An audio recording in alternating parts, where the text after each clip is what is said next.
So thank you very much, everybody. It's a pleasure to be here with you tonight. I'm aware that we have about 100 non-native English speakers, so I will attempt to speak slowly, and I can also pause at a couple of points and do a very rough translation into our mother tongue. I've chosen to tell a little story about the higher education sector, both as someone who is an academic in this sector, but also someone who has been part of very large digital transformation projects that were taking place in Australia.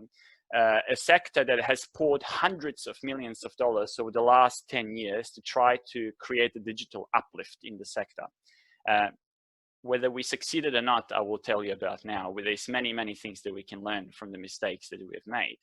And I would like to tell that story through the history of the bridge, the story of the bridge called Ponte Allegrazia, one of the 7 beautiful bridges in Florence. A bridge that was commissioned to be built in the 13th century, and that was destroyed in 1944 by the fascist forces as they were leaving Italy, and which was eventually rebuilt and which stands today still in beautiful Florence. So you might wonder why I'm telling this perhaps weird story. I think it's a wonderful illustration of what the sector is going through. So as you can see on your screen now, here's a picture, it's a painting that's dating from the 17th century, and you see this beautiful bridge, and it represents actually what the higher education sector as a business has been doing for the last 500-600 years. We're essentially taking our students, who are now our customers, from one side of the river to another. And the things that are holding up this bridge are things like tradition, things like scholarship, and things like discipline. And these things are so ingrained in what we do that they have not really changed over the last 500-600 years. So the rules of engagement are still the same. The people that are the gatekeepers of this process, of the crossing from one side to the other are still the same. The people that are crossing the bridge are also still the same. So what happened to us in the last 20 years is that we started experiencing some, let's say, very heavy earthquakes that started shaking this bridge. And that earthquake was caused by the digital disruption that was taking place around us. And universities, of course, were not immune to it, because you need to think about the following thing. If somebody would have told you 20 years ago that you will read most of your books, not from a bookstore, but on a digital platform, people would have laughed. But the reality is that Amazon has destroyed an entire sector. Yet, Amazon and co have not really been able to touch the higher education sector hardly at all. So if you go to the next slide, Eddie, I will explain in a little bit more detail what I mean with that. If you think about the following, you see there's 4 dot points on the top and 4 bullet points on the bottom that I'd like to talk to. The things that have really shaken higher education are things like MOOCs, massive online open courses, where some of the most prestigious universities in the world have said, you know what, we can dominate this. We can even give our content out for free into the world, because if we do that, we can more or less dominate the entire market and destroy some of the mid-tier and low-tier universities that are competing for some of our students. And for 20 years, people were saying, you know, this is the end of higher education. It never happened. Google came, and Google completely destroyed this idea of crossing from A to B, because the entire point of the sector was that people on one side of the river know nothing, and then there are the gatekeepers on the bridge, and they can walk over that bridge and they come out with knowledge that they didn't have before. Well, guess what? Google came onto the scene, and students can have access to anything at any moment in time. And that put into a massive question, what is the role of the academic, that mystical figure that's been around for hundreds of years? Why do we need that person? Students now can learn on their own, at their own time, in their own pace, at any given moment, and they can interact with other peers at any given moment through various digital platforms. So the question is, why do we then need, the university in the first place?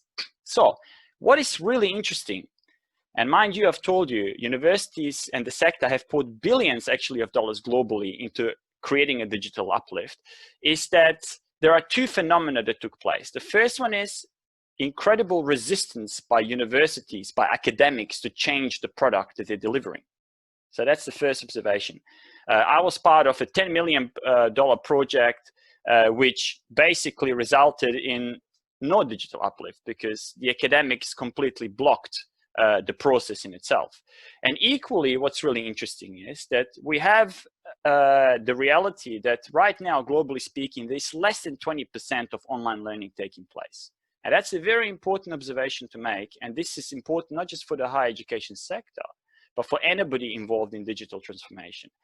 To an outsider, it tells us that in a sector which is demand-driven, and what I mean with that is that universities these days are looking to the students to tell them what they want. They see students as customers. So they curate the offering, they create the product, and they mutate the product depending on what the customer wants. Students did not choose the online option. They're actually choosing the traditional model, the bridge that I've just shown you. And that's a very important question to think about why that is the case when we think about COVID-19. And that takes me to the next slide and COVID-19 and what happened to our beautiful bridge, Ponte, Allegrazia, and to the higher education sector. This is the most beautiful metaphor for what is happening to higher education right now across the globe. This is what I'm doing from not 9 to 5, I wish it was 9 to 5, but it's 12-hour shifts, trying to get students and academics from A to B across a bridge that is completely collapsed. And this is what happens when you do not prepare. And in Australia, for example, we were completely exposed. We are hemorrhaging billions of dollars on a monthly basis at the moment because we were not prepared for COVID-19. We were not prepared for fully online delivery. So we're trying to kind of scramble across this bridge. And an example also, if you think about your local context, this is what happens. So this is where you get to a situation where a professor fails 250 students in the School of Economics in Sarajevo because, apparently they can't pass the exam in the way that he envisaged.